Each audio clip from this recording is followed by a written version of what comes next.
You're ready to go. Okay. Great. Well, first of all, thank you so much for the opportunity to come and talk with you a little bit about Proposition HH and just generally the situation the state faces around property taxes and statewide fiscal policy. Sorry I can't be there in person, but really appreciate the opportunity. Today I'm going to try to just break down some of the fundamental elements of Proposition HH and tell you why we, as an organization focused on economic mobility around the state, support the measure. I just want to start off this presentation. I'm going to do my best to walk through a couple of different aspects of it with you today. But I just want to start out with the theme that, governance is hard. These issues are complicated. I'm not here today to tell you that Proposition HH is an easy choice and that there aren't pros and cons. And there are definitely issues that many people around the state feel strongly about. And what I think at the end of the day, while the Bell, has a lot of thoughts about how to solve the crisis that the state is facing around property taxes, we support this because this is balanced and responsible. And when you talk about a balanced and responsible plan, there is give and take. And so what you're going to hear from me today is a little bit about how HH works, some of the pros and cons, some of the different trade-offs that have to occur. And I'm really honored to be here today with Representative Pugliese, Senator Kirkmeyer. Look forward to hearing their presentation. I'll hang out as long as I can, and then I got to run to a presentation right after this. So the first thing, obviously there's a lot of moving parts in Proposition HH. I kind of like to boil it down to these three things. And, there will be, I'm sure, robust discussion around these points. But at the end of the day, I feel like Prop HH does three fundamental things. One, it lowers property tax bills. We can talk about the size of that reduction in a little bit. But if HH doesn't pass, we know that property tax bills will go up next year. And what Prop HH is fundamentally trying to do is lower those tax bills in a responsible way. The second thing is that it's trying to support the local services that property taxes pay for. And we'll talk more about that. But when we talk about local services, and we'll talk specifically about Montrose's services, we're talking about things you count on, right? Fire, safety, schools. These are local services that rely heavily on property taxes. And we try to in Proposition HH, make sure there's sufficient backfill to keep those services around.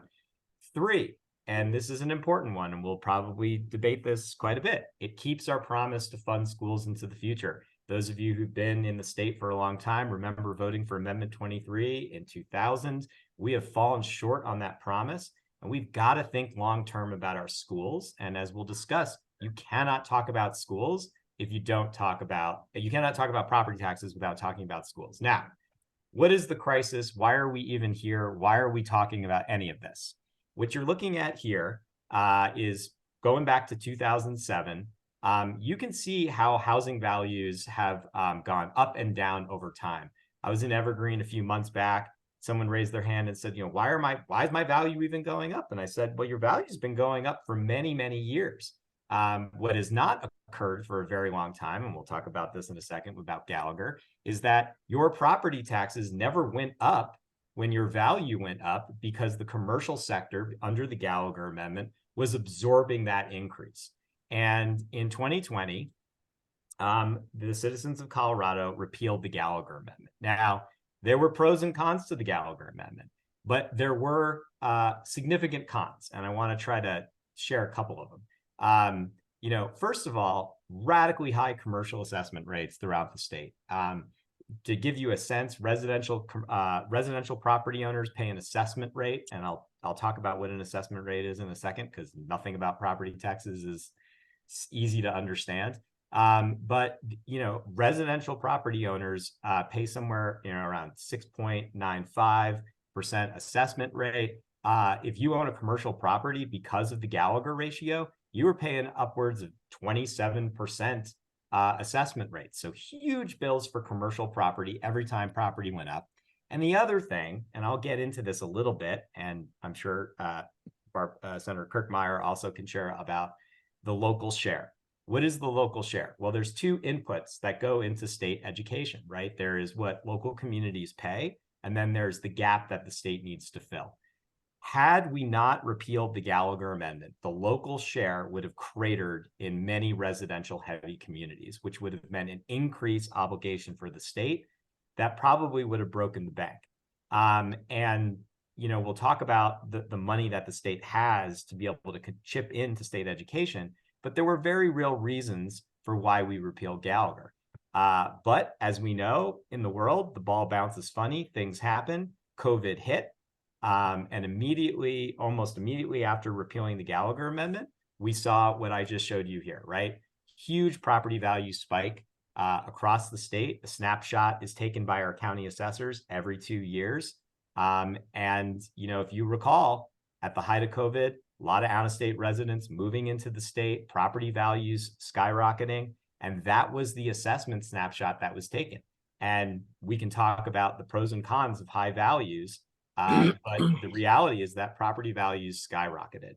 And so we find ourselves in a situation as a state where if we don't do something, property tax bills will go up precipitously. And I'll be very clear, and we'll talk a little bit about this. We need to get, Colorado has the third lowest residential property taxes in the country. We have to get that local share up over time. But I'll be the first one to say this is too much, too fast. And if we don't blunt this increase, we're going to see huge financial strain on households. So I'll try to get right to the point. Oftentimes when I'm presenting, people are like, yeah, just tell me how much I'm going to save. And we're going to talk a little bit about that. What you're looking at here, and we tried to tailor this to Montrose in terms of, the median property value increase. And what you're seeing here is, the kinds of savings you can expect. Later on, I'm going to talk to you about additional money you're going to be receiving from the state on top of this. But there's a couple things I want to point out here. First of all, the intention behind HH is to deliver significant property tax relief and to do it in a progressive way. And when I say progressive, I want you to really look at the difference between, say, a $2 million residential property and a $400,000 property. If you have a $650,000 home, you're going to, under Prop H, get 34% of your next year's tax bill taken off, right? And that's going to be a $463 savings. Now, for a $2 million homeowner, okay, the number is bigger, and I'll show you in a second how we do this, but they're going to see something like a 30% savings. So they're embedded in Prop HH, right, is we are trying to cut next year's property tax bill, and local communities are welcome to do additional relief. And we'll talk about how, these are local taxes. If your county and your districts are not looking at their mills and trying to reduce them in a way that's responsible, you need to demand that they do that. But this is what the state is trying to do in terms of blunting the increase on your property tax bill. Now, how does any of this work? I always find it crazy that we talk about things like mill levies. Who on earth knows what a mill levy is?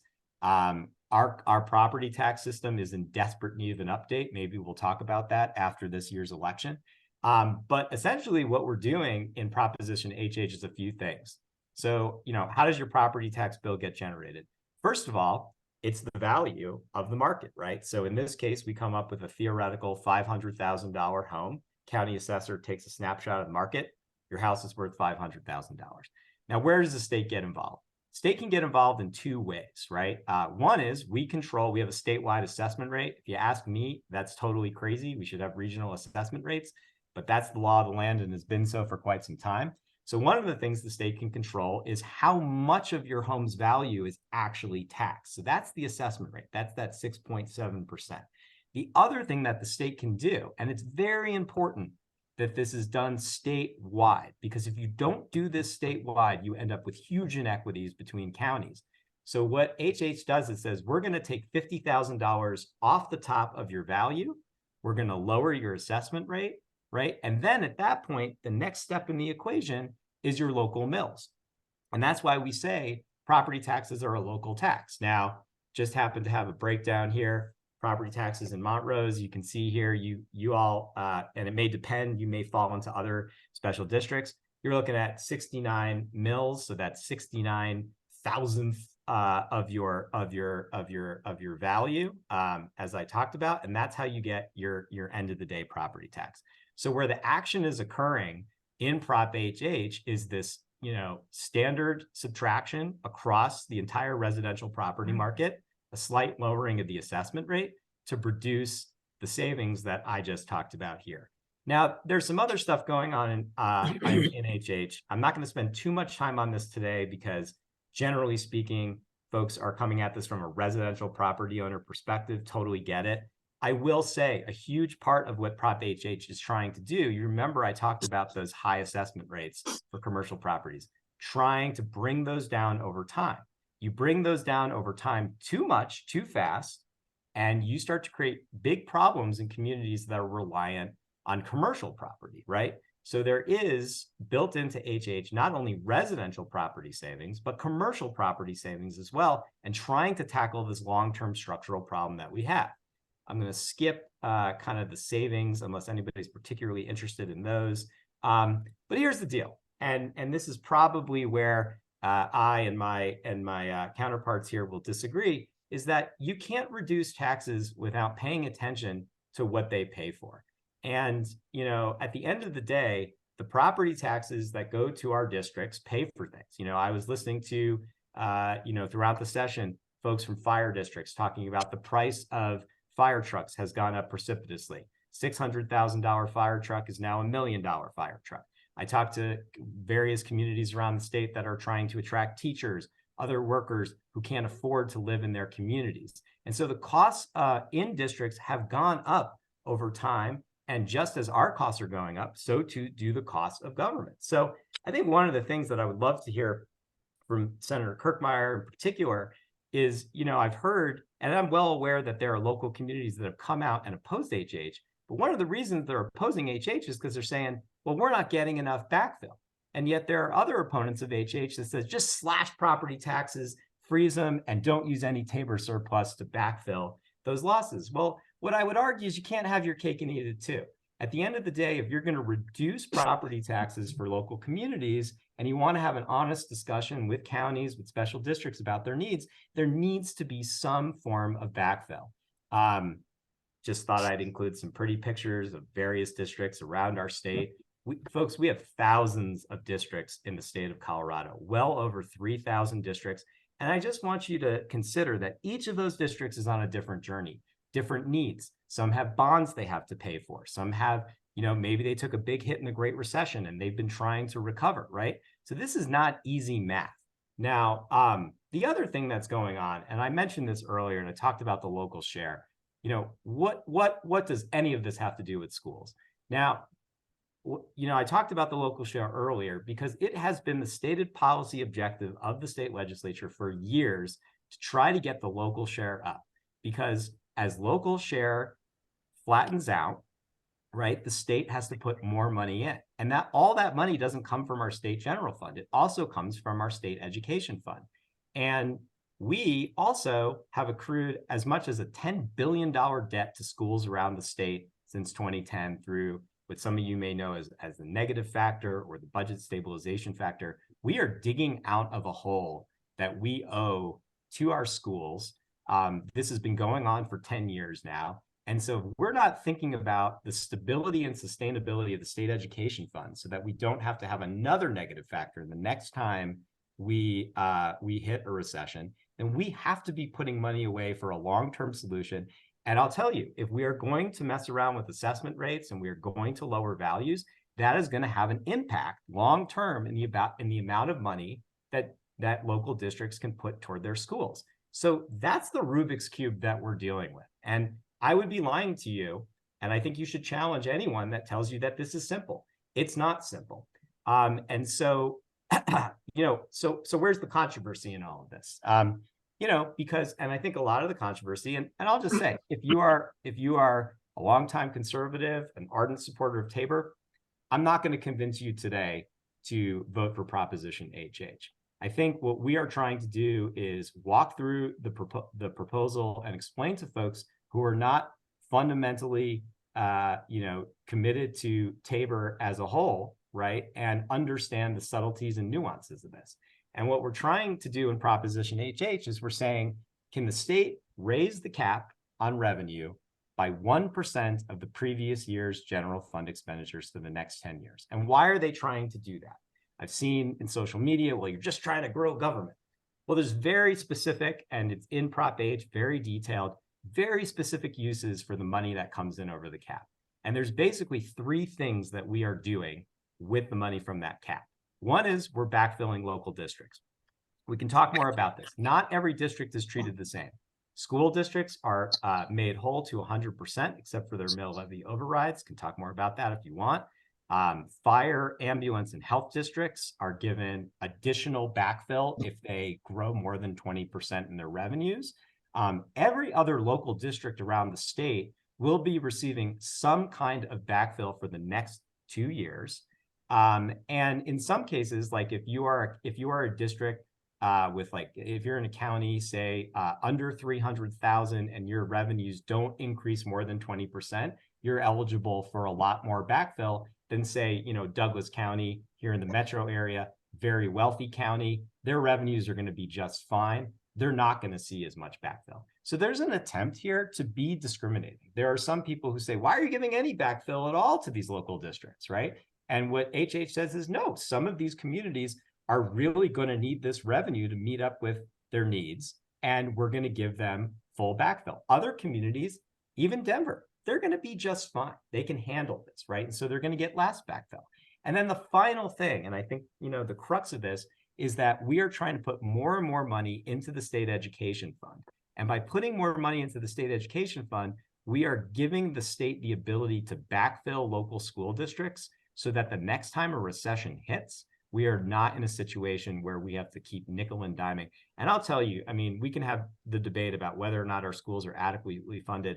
Just this week, a national report came out. Colorado has one of the third worst pay structures for its teachers, right? They have the biggest wage penalty of teachers around the country. We have severely underfunded our schools. I'm sure many of you have seen this on the ground, and it all goes back to state finances.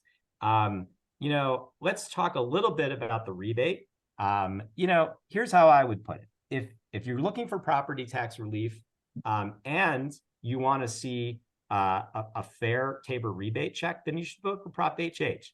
On top of the property tax savings that I showed you earlier, because we are flattening the Tabor rebate this year, and I hope we continue to flatten the Tabor rebate in future years, every single taxpayer is going to get $898 on top of the property tax savings that I showed you earlier. And if you're in a joint household, do the math. You're going to get about $1,700. In many cases, that is going to compensate Coloradans for that increase. For 1 year, I hope we continue that. And, I want to share, I just have like 3 more slides, doing my best to work through all this. Let's talk about the Tabor rebate. One of the things you're going to hear from the opposition today is the Tabor rebate's going to go away forever, and you're never going to get a Tabor rebate check again. Well, first of all, one of our partner organizations, Colorado Fiscal Institute, did this work. I want to give them credit for it. So they basically walked through 2 scenarios, right? And they said, okay, so that yellow line that you're seeing is the new HH cap, right? And the blue line is the Ref C cap, which is the last time that the voters of Colorado, under the law of Tabor, voted to raise the limit. This is not unprecedented. We have done this before. And that yellow line in a strong growth scenario, just look at that. Tabor rebates aren't going anywhere if the economy continues to do what we've seen. We are looking at record Tabor surpluses. This year alone, we have a $3.5 billion Tabor surplus. In a strong growth scenario, people will continue to see Tabor rebates. Now, you might be saying, well, what about a weaker or historic scenario? Now, I want you to look at this graph. Why are Tabor rebates going away in fiscal year 26, 27, 28? It's not because of the HH cap. It's because of the economy. And this is just a fundamental disagreement, and I respect the other side's perspective. But none of us know what the Tabor rebate is going to look like in the future. It may go up, it may go down. It is completely subject to the economy. And the other thing is that the legislature has used over a dozen different refunding mechanisms over the last 30 years to refund Tabor rebates.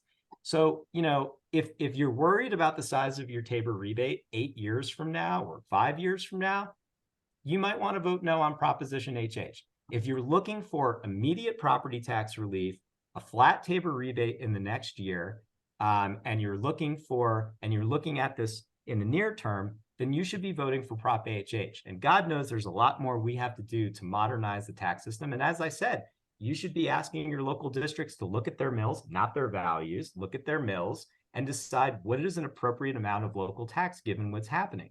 But the idea that your Tabor rebate is going to go away forever because of Prop HH, to me, and based on the analysis that Colorado Fiscal Institute and others have done, that's just not a certainty. And I just want to caution people from making assumptions about what the economy will do and what the Tabor surplus will do. So either this will be a scenario in which case people will still get Tabor rebates, or this will be a scenario and there will be no Tabor rebates for a few years. Tabor rebates are a fairly new phenomenon in the state of Colorado, and it's not because of HH, it's because of the economy. So I'm just going to boil it down. I got 2 more slides and then I'm done. So I really think it comes down to this. If you vote yes, if the state of Colorado votes yes for HH, here's what happens. Your property tax bills next year are reduced. There's probably further work we can do after that. We backfill school districts and local governments to make sure that fire trucks continue to show up to people's houses when they need them, to make sure that schools are able to pay their teachers. There's more funding for schools over the long haul. We're putting that money in the state education fund, not growing government. There's a flat Tabor rebate in that first year. Groups like ours, and I hope that Representative Pugliese and Senator Barbara Kirkmeyer will join us in fighting for a flat Tabor rebate in future years so that everyone gets the same amount. And you're going to find that you'll have Tabor rebates in most years unless the economy goes down, in which case the Tabor rebate was going to go down anyway. And if you vote no for HH, then your property tax bills are definitely going to go up. The tiered Tabor rebate, by the way, will go back. The wealthiest taxpayers, right? Taxpayers who form about 5% of the state's taxpayers will see thousands in rebates, whereas most folks are going to see only a few $100s. So that's going to go away. And we're going to continue to have an underfunding of our schools problem in the state of Colorado, which from my perspective is crazy. We're one of the wealthiest states in the country. Why are we underfunding our schools? And then I'll just say, there are those out there who are saying, vote no on HH, and next year, let's vote on a hard 4% cap on total property tax revenue. And I really hope people oppose Initiative 50, which is just qualified for the 24 ballot, because what a disaster this would be. Here I'm showing you total property tax revenue growth since 1980.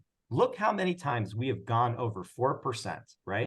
So we will find ourselves in a situation, if we end up voting no on HH and then go to some sort of arbitrary hard cap, we are going to find ourselves in a situation where the people of Littleton are voting on whether or not Montrose can keep its tax revenues. It's an insane and I think very impractical proposal. And that's exactly where the opposition of HH is trying to get us, right? So from my perspective, and I'll just close here, do I think Proposition HH is perfect? I don't. Do I think it solves many of the problems that our state is dealing with?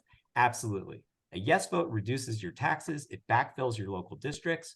If it's not enough backfill, and I would like to hear from others, then how do you propose finding the money to backfill those districts? There are communities that oppose this, and I respect that because they say we're not getting enough backfill.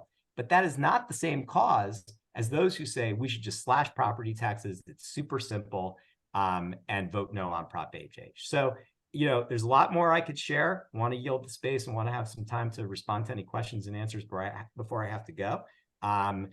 Please, if you get a chance, visit the Bell Policy Center's website. You'll find not only a fact sheet about it, but also some rebuttals to some of the opposition that we've seen in the state. So I urge you to vote yes on Proposition HH and look forward to hearing from the representative.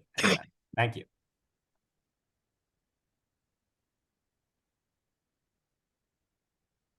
Well, Sue, I will get us started if that's okay. Oh, Sue, you're muted. Yeah, that always helps. I just wanted to tell the people on Zoom first, welcome, and then remind them that it was going to be recorded so that they could get this off the Montrose County website. So with that, Rose, I'm going to give you the floor. Thank you for being here. Okay, thank you so much. Thank you for this opportunity. I wish I could be there in Montrose today, but really appreciate this opportunity and appreciate Mr. Wasserman and his perspective. There's actually some things we do agree on, and then things we clearly disagree on. I'm here along with Senator Kirkmeyer on the opposition to HH, and I want to start off with just a couple of things that I'm asking you all to remember. The state does not need your permission to lower property taxes. They don't. They only need a vote of the people to increase taxes. So why do we need HH if this is property tax relief? And I want to remind people that the state gets $0 from property tax. They do not operate on property tax. They operate on different forms of revenue, which Senator Kirkmeyer can go into, but they do not rely on property tax like your local governments rely on. And I'll address some of the issues that Mr. Wasserman brought up as to why local governments are opposed to Proposition HH. I want to be very clear that there are a couple of solutions here. One of the opportunities, we knew that when Gallagher was repealed, that there would be issues with property tax. Senator Kirkmeyer and I had campaigned against the repeal of Gallagher, not because we didn't necessarily agree with some of the issues that Mr. Wasserman brought up on the issues with Gallagher, but that it was a repeal without a replace. You would be paying less in property tax today if Gallagher was still in the Constitution. It was the constitutional protection against what is happening right now. But we knew when it was repealed in 2020, something needed to be done. The legislature in 2021 did a temporary fix. In 2022, did a temporary fix. As soon as I won my primary, started working on 3 property tax bills. One that never saw the light of day would have put a freeze in place. And the second one would have allowed a property tax task force to come into place where we could be having these conversations with Mr. Wasserman and also our local governments who actually rely on property tax, your special districts, your water districts, your fire districts, your school districts, your county governments, and some of your municipalities as well who use property tax. Those were the people who were not at the table as Proposition HH was developed. And that's a problem. It's why we're here today in opposition, because I don't know what the perfect solution is. I don't believe it's one solution. And I want to be very clear here that I don't personally, I'm not supporting any future ballot initiative. I want to talk specifically about HH and what you're going to see on your November ballot. But we could have, if we really wanted to bring property tax relief, as Mr. Wasserman said, we could have, as a legislature, voted before session ended to lower your property taxes. We could have, as the state, lowered the assessment rate. We chose not to. The legislature chose not to, as a whole, amongst our objections, because they wanted to bring to you HH. I also want to talk about real quickly how the state government has one of the largest budgets in Colorado's history, $38.5 billion. The state does not have a revenue problem, it has a prioritization problem. And I have said that for years. The other thing, I agree with Mr. Wasserman. I'm a single mom raising 2 kids by myself. They are both in the public education system, they're young. And I believe that we should be, and the Constitution requires the state legislature to fully fund education.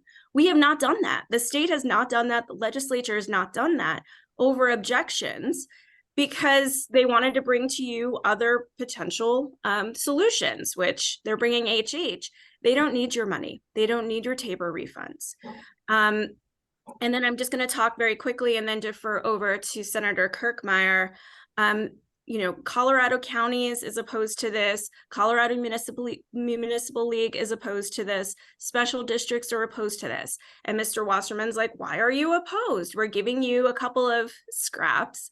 Or he was talking a little bit about the backfill, but we're giving you some money. Now we're fully funding education. We should be fully funding education within existing revenues. So hey, this is for the kids, you must go back to the people and get more money. I just don't believe that's accurate. And Senator Kirkmeyer will talk about that. Local governments, and when I was a county commissioner in Mesa, we did this often, we have the ability to float our mill levies. So when we have excess revenue, we can decrease our mill levies, which I think counties across Colorado are doing right now. And we solidified that in a bill this year to make sure that all local governments knew that they can do that. So they are able, I live in Colorado Springs right now. We have a mill levy override by our school district. Local governments are able to figure out how to make their communities work. But when you have the state saying, hey, we are going to be letting you know how much you can grow. We're going to continue to grow. We're not going to allow the state to be constrained, but you local governments will only get backfill when we say that you are growing too much. And I personally take offense as a local government, former local government official of the state coming in, or anybody coming in and saying it's okay for Boulder County or Douglas County to absorb, but but we are going to continue to grow. So I don't think those two things really add up in my mind. And so the other thing I just want to address really quickly is Mr. Wasserman had said, if HH doesn't pass, your property taxes will go up. Senator Kirkmeyer and I, the House and the Senate on the Republican side, have called for the governor to call for a special session where we can have these conversations and talk about how we can bring some true property tax relief, even if it's temporary.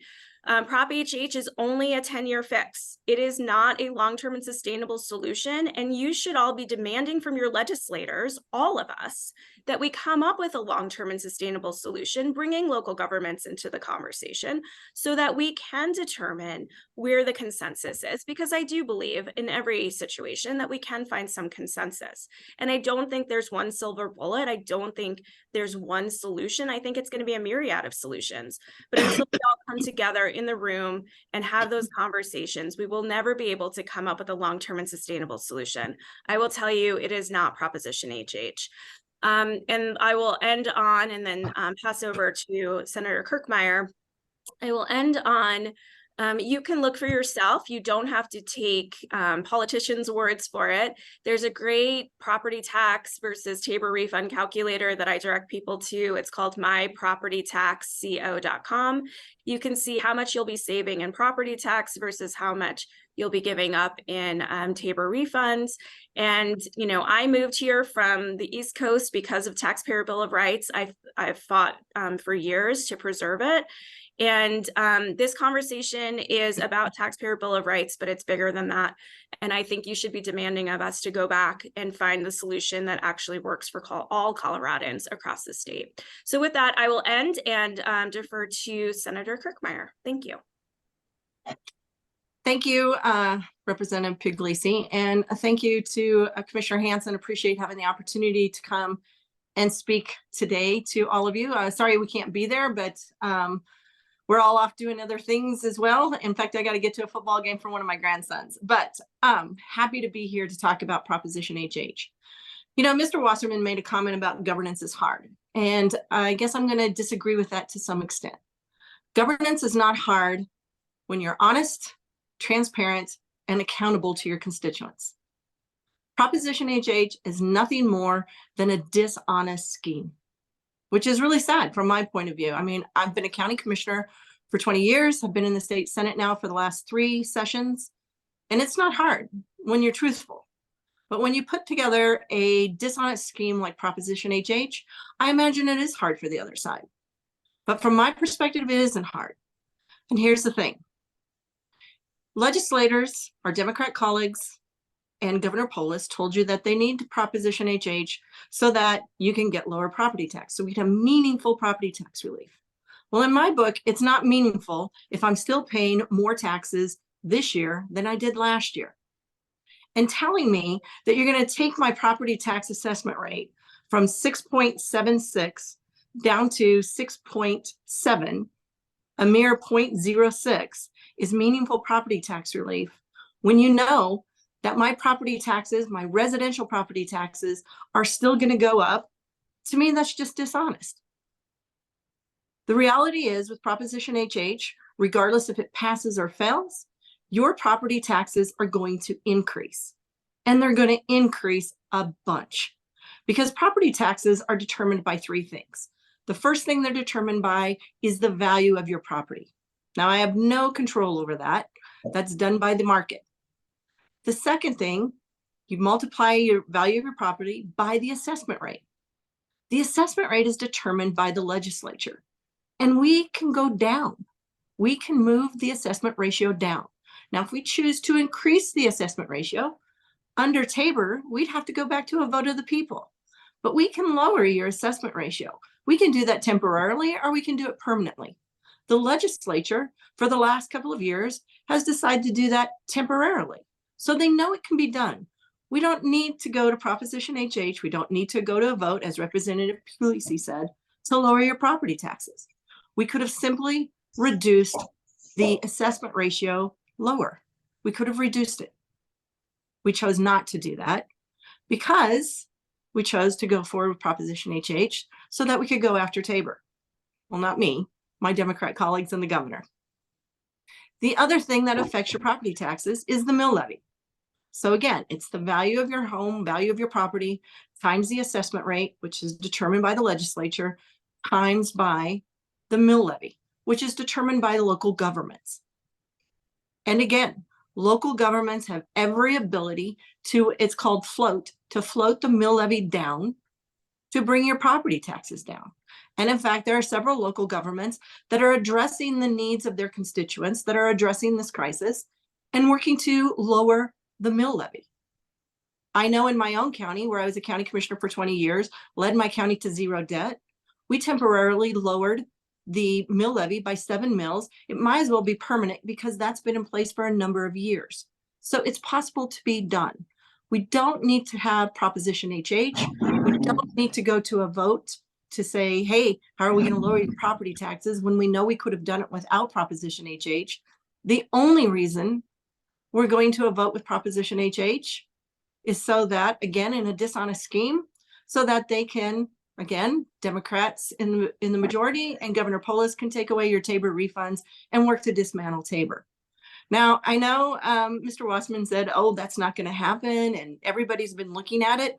Well, I will tell you that the Legislative Services Council, who is a nonpartisan staff that works for the legislature, have gone through and determined, using their calculations, that over the course of the next 10 years, we will forego $10 billion, at least $10 billion in the next 10 years. So we will grow state government by $10 billion and at the same time, not refund you back your money. The overtaxes that you paid in, taxes that went above that cap that we all agreed to. So again, that's what Proposition HH is about. So I'm asking you, please don't be fooled by the proponents of Proposition HH, because they keep trying to tell you that your property taxes, you're going to have meaningful relief. Your property taxes are going up. They're either going to go up by 40% or 30%. That's still going up, and that's still dramatic. They say that with Proposition HH, we put in a backfill mechanism so that we can support fire districts, health districts, ambulance districts, water districts, sanitation districts, all other local government taxing entities, and schools. Well, first of all, I would tell you that schools are exempt.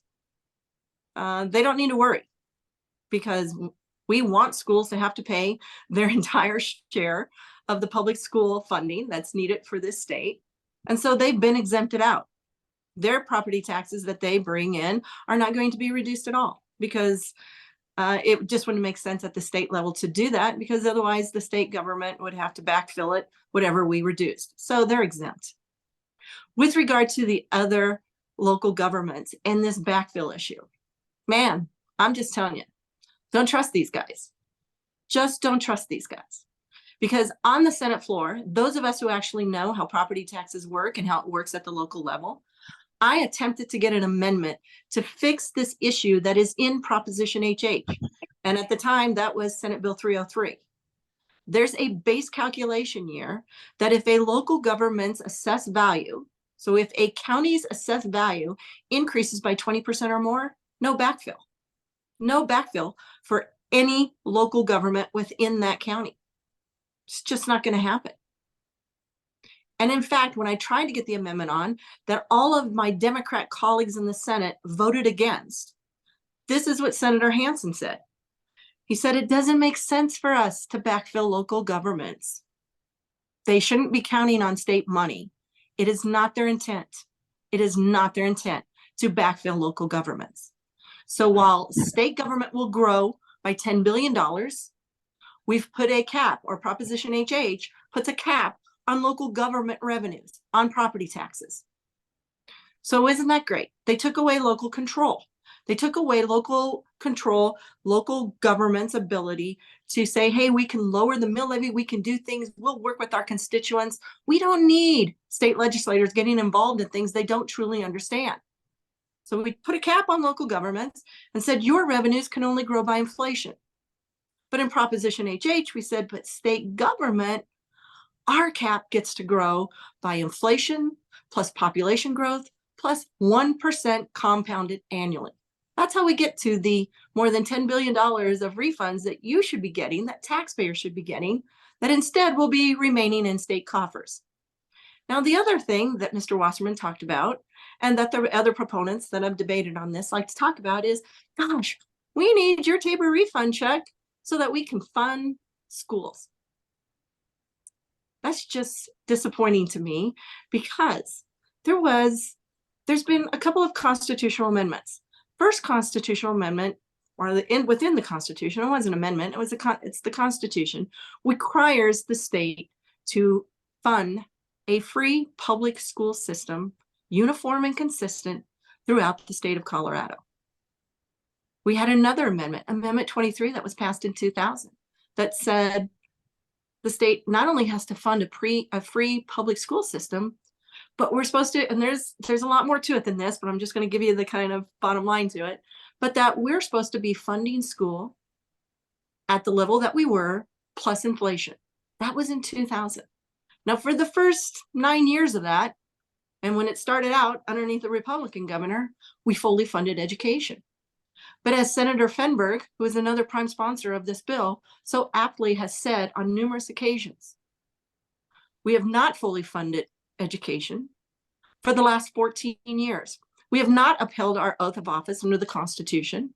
We went through, the legislature went through, found a loophole so that we don't have to fully fund education and that we balance the budget on the backs of students. We have been shortchanging education and students for 14 years based on a constitutional amendment. Now keep in mind that Proposition HH is a statutory provision. And as Senator Fenberg has stated on several occasions, we can go in and tweak Proposition HH after it passes. Well, you bet they're going to tweak it. If they won't follow the Constitution to fund education, why do we trust them? Why would we be fooled in thinking that they're going to fund education after they get rid of your Tabor refunds or after they grow state government? There's ways, there's loopholes, there's ways around it. I sit on the Joint Budget Committee. I've seen them do it. They'll be able to do it again. You just can't trust these guys. And as far as the repealing the Gallagher Amendment, and again, lowering the property taxes.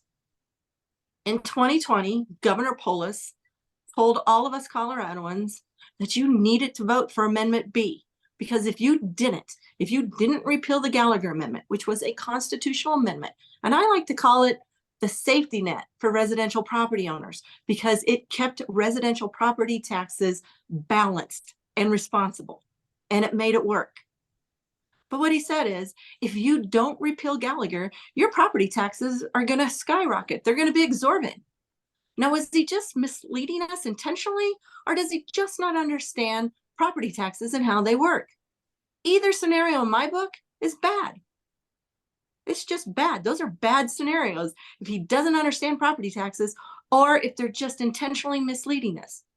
But here we are 3 years later, and they try to act like, oh, well, we had to put in a late bill because Proposition HH, which was Senate Bill 303, was not even introduced until the last week of session, the last week.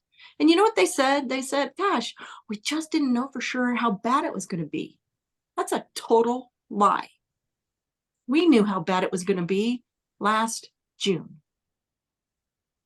because that's when the appraisals came in. That's when we knew how much values were going to increase.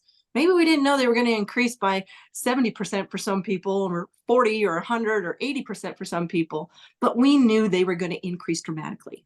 We certainly knew at the beginning of the session when the governor made his comments in the state of the state. So we introduced a bill, well, not me, my Democrat colleagues introduced a bill the last week. They didn't work with local governments to say, how can we partner with you? Because they think local governments are stakeholders in this process instead of partners. What we should have been doing, instead of all of them working behind closed doors down on the first floor where the governor's office is, because the legislature is up on the second floor, they should have got out behind that closed door. They should have brought in local governments. They should have asked Republicans, people who actually understand property taxes, and we should have been coming up with a solution. The solutions that Republicans came forward with, they just voted them down. Because the bottom line is, again, Proposition HH, whether you vote for it or you don't vote for it, your property taxes are going up. They're not going down. They will still increase dramatically. Proposition HH, over the course of time, will take away your Tabor refunds and will totally dismantle Tabor. Because there's another little hidden gem in Proposition HH that the proponents never like to talk about. And it basically says that if you vote for HH this time, the legislature never, ever has to come back for you on a vote on Tabor or on the cap on Tabor. We can just take care of it at the legislature, and we don't need to come back to you ever again. So we can ensure that that 1% compounded annually goes on forever. Pretty much blows away those slides that you see from the proponents. So again, Proposition HH in my book is nothing more than a dishonest scheme. And if it passes, it'll be the biggest scam that this governor has pulled off on Coloradoans ever. So I ask you, please don't be fooled. Got fooled once in 2020. Don't be fooled in 2023 and vote no on Proposition HH. Thank you.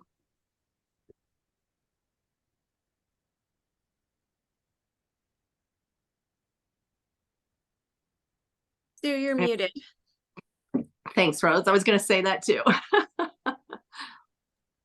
You guys aren't reading my lips. Thank you, Senator. Appreciate that. And Rose, appreciate your explanation of that. So Scott has a hard stop, I think, at 11:15 with it. Is that accurate? And we have football games. So what I'd like to do is open it up to questions. Does anybody in the room have any follow-up questions or clarifying questions that you'd like to have addressed? Okay. Yeah, can you hear me all right? Yes. What I remember was when we legalized marijuana, we were gonna tax it. And that the taxes were gonna go to the schools. But the money, I thought, ended up in the legislature, and now only a portion of it goes to the schools. But again, on HH, what we're being told, if I get it right, we're being told that HH is going to take care of the school problem, even though we've been defunding it by 2% or whatever the number is for the last 10 years. Anyway, it seems like another lie where once again, we use schools to justify something. May I respond to that? Just yeah, I mean, we hear this a lot, and it's frustrating.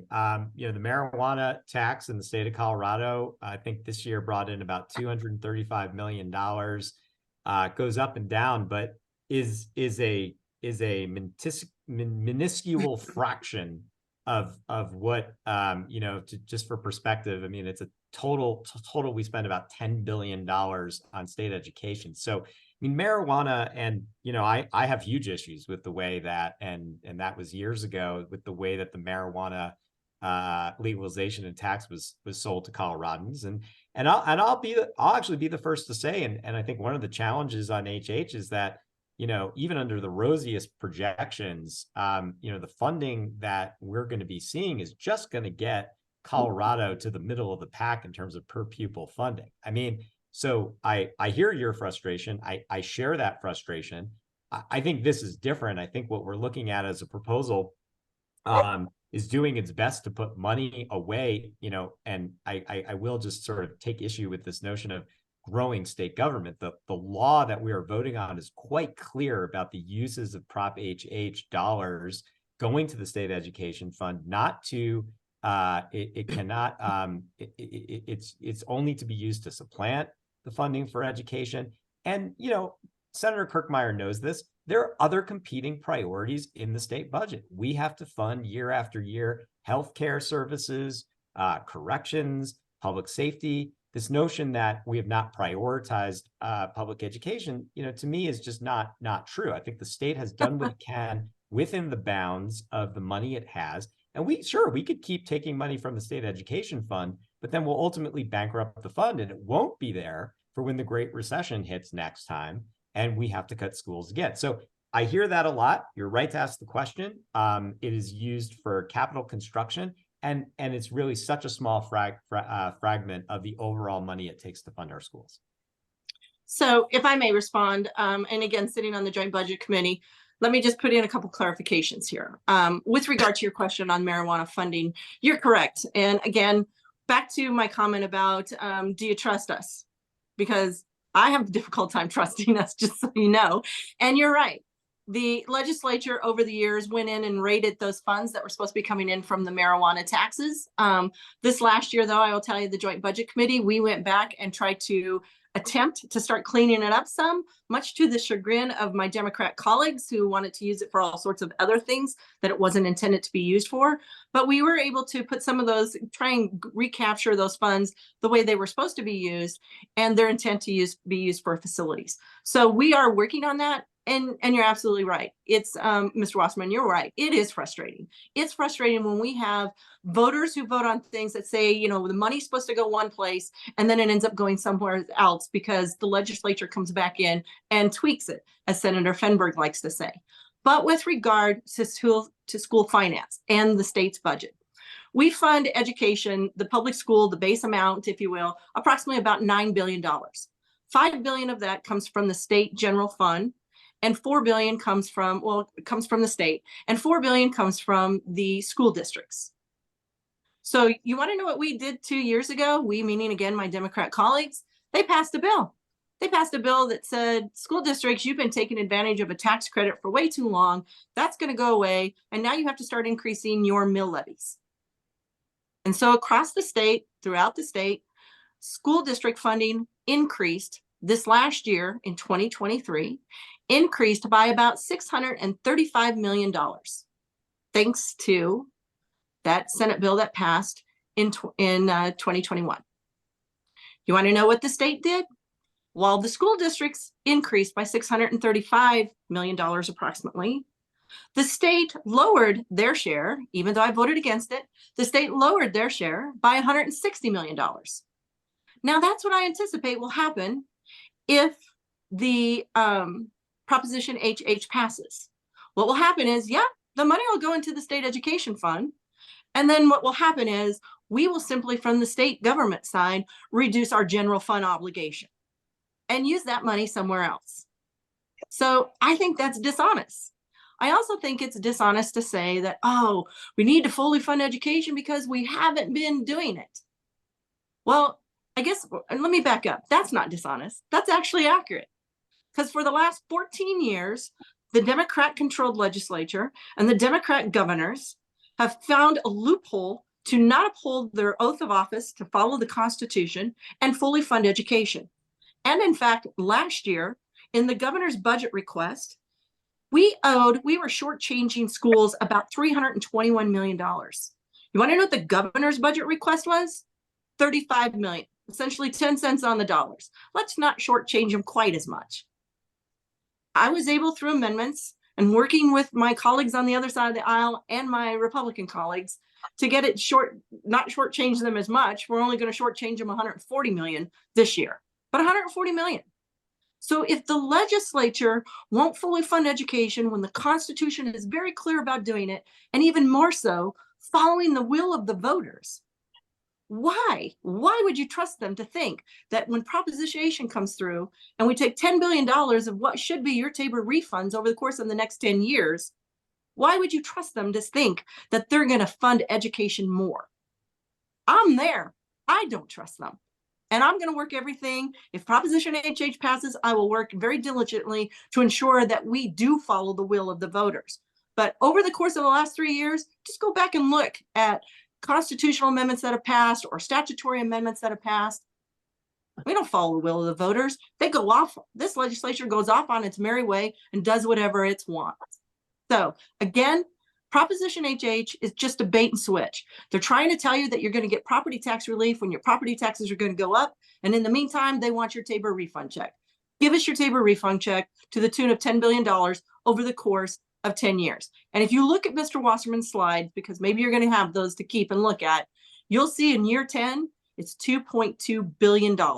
And that starts growing annually, 1% plus inflation plus growth. Well, I just have to correct a couple things here. First of all, the shortchanging of our schools, and I think this is one of the things that I agree, Senator Kirkmeyer and I agree on. We are not doing right by our schools. I think what we disagree on is why that is. I was in the room in the Joint Budget Committee during the Great Recession, saw the pinch on the budget. State was put in a position where they were cutting many state services we all count on. And part of the challenge is, and part of the challenge that you have on the Joint Budget Committee is, what would you cut, right? I mean, it's one thing to say, well, we should prioritize, but should we cut higher education? Should we cut corrections? Should we cut public safety? These are hard choices. And I was around for the debate that you were having with your colleagues. And the choice is, do we borrow from the state education fund, knowing that we will lower the balance, knowing that that money will not be available in the future? That's why the state education fund is really a huge component of this, is that we do need that local share to go up, because every state dollar that goes to the state share is not going to other critical services that people, we have a housing crisis in the state, we have a transportation crisis in the state, and it does go back to a lack of money. So I think that's really important to understand, is that we do not have enough money. And, earlier, I think it was Representative Pugliese shared, $38 billion general fund. Well, don't be fooled by simple numbers. We know that the state budget has actually stayed very flat when you look at it from per capita and inflation perspective. State government investment has not gone radically up. It stayed relatively flat. We also know we have an aging crisis in the state. The Tabor limit is in completely arbitrary and disconnected limit relative to the kinds of services that the state has to provide and that local governments have to provide. I mean, I don't disagree with the challenges that you are highlighting, but to say that it is because of some sort of maliciousness on the part of the legislature and not the balancing act that legislatures have to do every single year to make sure we have enough money to fund childcare, higher education, all those services. And you yourself admit, Senator Kirkmeyer, that these local governments need a backfill mechanism. Where does the money come from? And so if not from the Tabor surplus, which is public money from existing tax rates, then where? If you'll support me in raising, for instance, a luxury tax on homes in Aspen, then we can move forward on that. But until this state makes those kinds of decisions, we have very limited options to backfill these districts, as you've said, who need this revenue. And so that's why HH is tough. It's not easy, because on the one hand, we're trying to lower property taxes and then responsibly compensate districts who need that money to be able to afford fire trucks and teachers and so on and so forth. So let me just respond. First of all, I didn't say that we needed to backfill local districts. What I said are local taxing entities. What I said is we need to let them handle the issues at their own local level and stop thinking that we know what we're doing and going in and messing with it, because that's just not appropriate. And what I did say was, as a Will County Commissioner, I led my county to zero debt and lowered the mill levy and still was able to fund every service that we actually needed to fund. With regard to school finance funding and the budget. And again, back to this comment that somehow we need your Tabor refund check, we need that additional $10 billion. No. As Representative Pugliese said from the very beginning, It is not a revenue issue. It is a prioritization issue. And when the Constitution is very clear in stating that we must fully fund and that we must fund a free public school system that is fair, consistent, and uniform throughout the state, I take that oath seriously, and that should be our number one priority. Unfortunately, for the last 14 years, it has not been the number one priority of the legislature or the Democrat-controlled governor's office. They have systematically gone through and basically not followed the Constitution. They didn't follow Amendment 23, which is again was the will of the voters that said you should increase that funding by inflation. And I'm narrowing that down very small. There was a lot more in there, but that's the bottom line. And they chose not to do that and shortchange education. So while you're sitting there saying we don't have the money for it, we are sitting in our budget, in the state's coffers, close to $5 billion of unrestricted reserves and fund balances in the permanent trust fund and in the state education fund. Between those four areas, we have close to $5 billion. We are anticipating that there will be close to $1.4 billion additional monies that come into the state coffers, into the state education fund this next fiscal year. We are also anticipating, we just got the forecast on September 20th, that the state will have an additional $1.2 billion above what we had last year in revenues. So again, this is not a revenue issue. This is legislators not understanding that it's not, oh, we want all these services and then we need to increase the revenues because our revenues are down here. It's here's our revenues. We need to prioritize which services are the most critical. And I'm up for the challenge. And I think we did a pretty good job last year in the Joint Budget Committee. However, had to fight a Democrat-controlled legislature and a Democrat governor, and still we couldn't fully fund education. So here's the thing. What would I cut? I'd start with those 174 new offices that have been created just in the last 10 years. There's a bunch of new offices, a bunch of new FTE, all sorts of new programs that we don't need to be doing because we need to fund education, we need to fund higher education, and we need to fund Medicaid providers, and we have to fund the Department of Corrections. So we should start with those four first. And the first thing we need to do this next year, instead of doing the School Finance Act after the Joint Budget Committee does the budget, we should do the School Finance Act first and stop balancing our budget on the backs of students, because that is what my Democrat colleagues and this governor have been doing for the last, in the governor's case, in the last 4 years, in the legislature's case, for the last 14 years. So again, just like everybody in their household has to sit around their kitchen table or their dining room table or in their office or where they're doing it, figure out how they balance their household budget, we should be doing it as well. Because I don't know of any household budget that got to grow by 8.2% last year. But that's what we grew the state government budget by. And we should have been looking for places to cut, and we should have been looking for places to fully fund education. And we did not do that. And that would be, again, Governor Polis and the Democrat-controlled legislature. Thank you, Senator. Rose, do you have anything you want to weigh in here?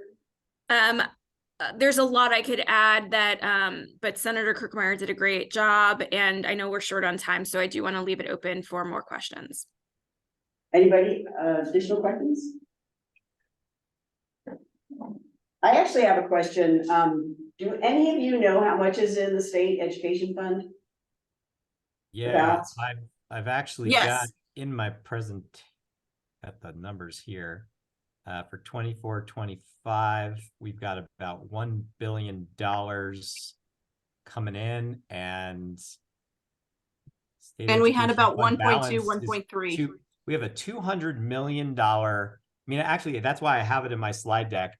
Happy to show it if I could just for nerds among you who are interested in this sort of thing.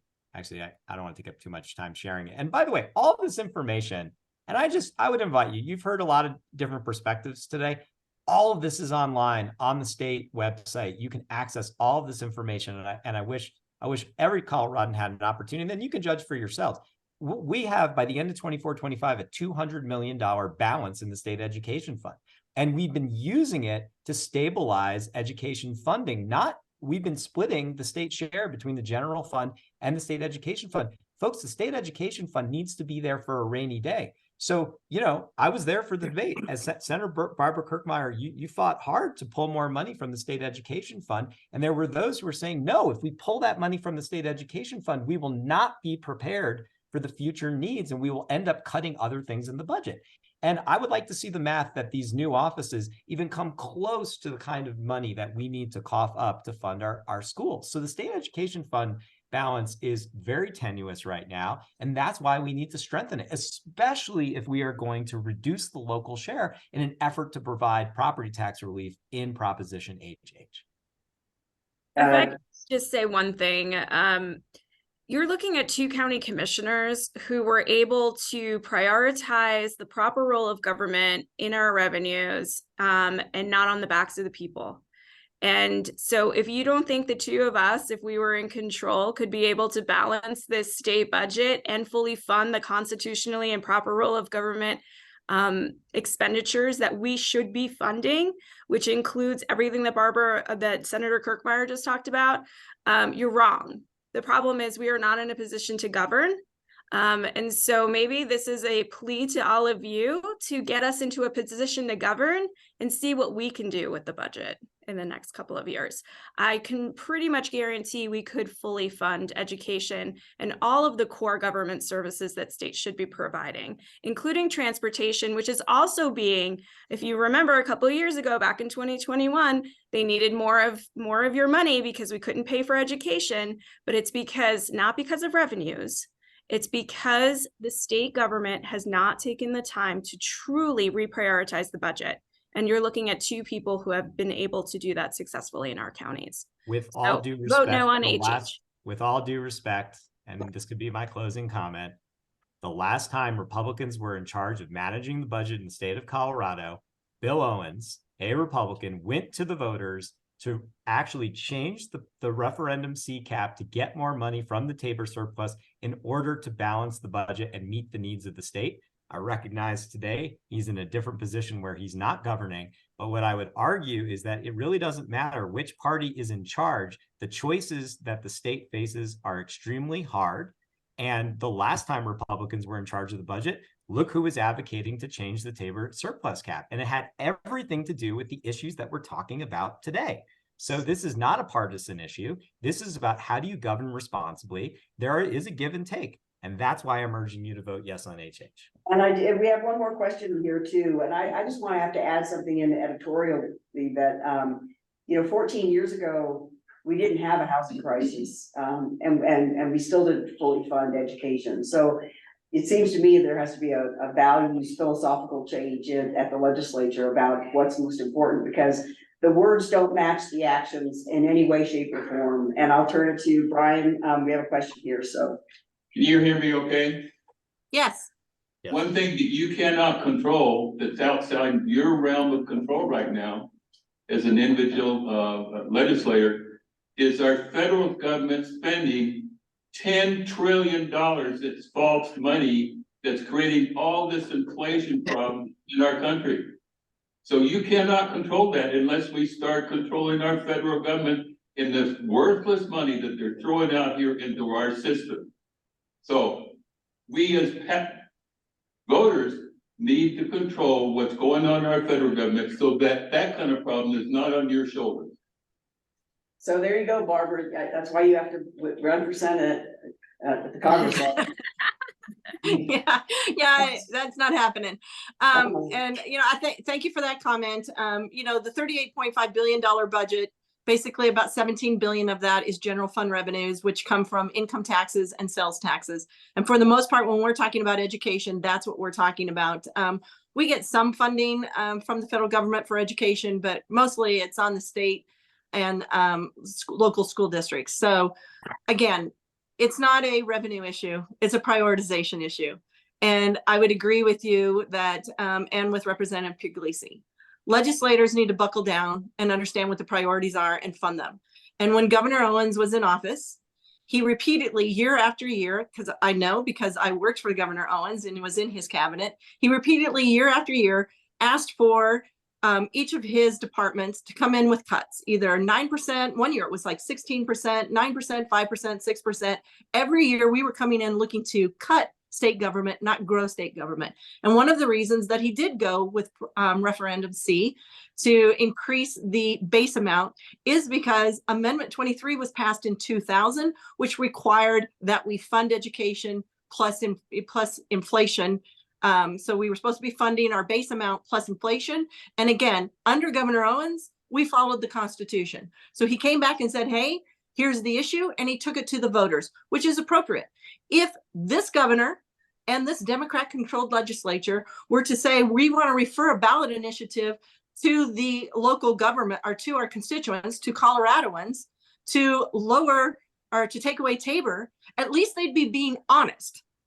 Because right now, that didn't even come up in the conversation with regard to Senate Bill 303, Proposition HH, until it got to the Senate floor, until it got into appropriations, when the Republicans started bringing it up. Like, you're getting rid of Tabor. Like, they hide all this. I mean, in every discussion that I've had with this, with proponents, do any of them ever tell you? Have you ever heard? Because I have not heard where they say, oh, and oh, by the way, we don't have to come back to a vote for this ever again if you vote for Proposition HH. They don't let you know that stuff. That's what I mean by a dishonest scheme.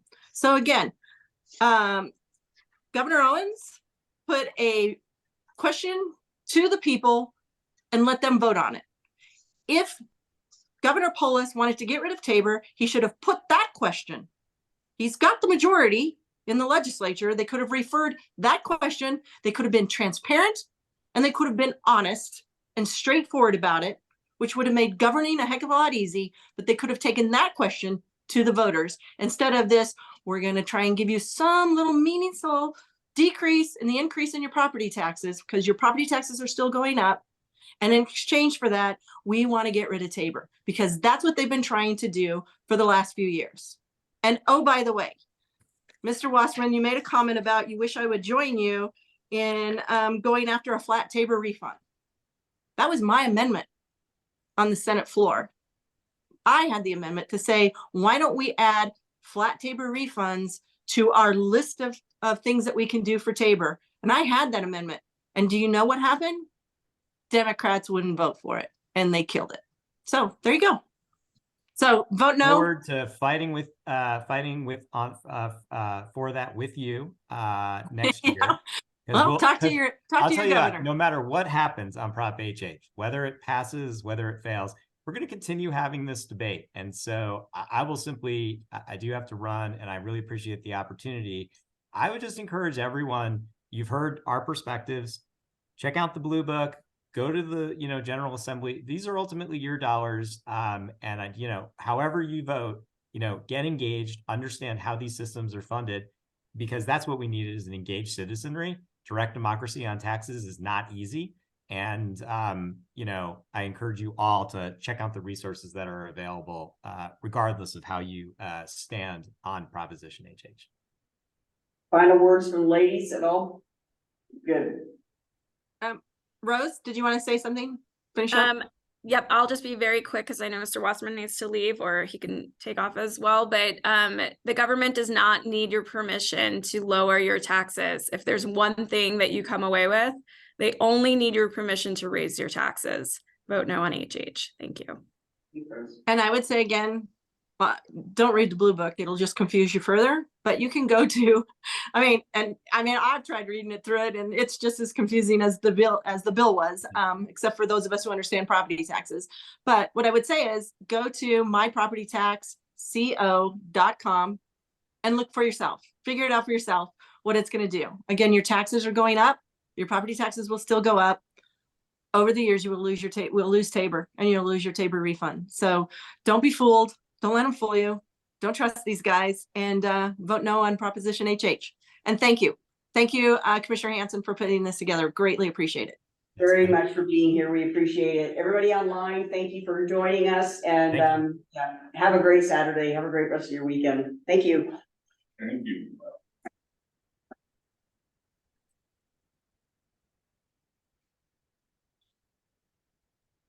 And some of the chat comments,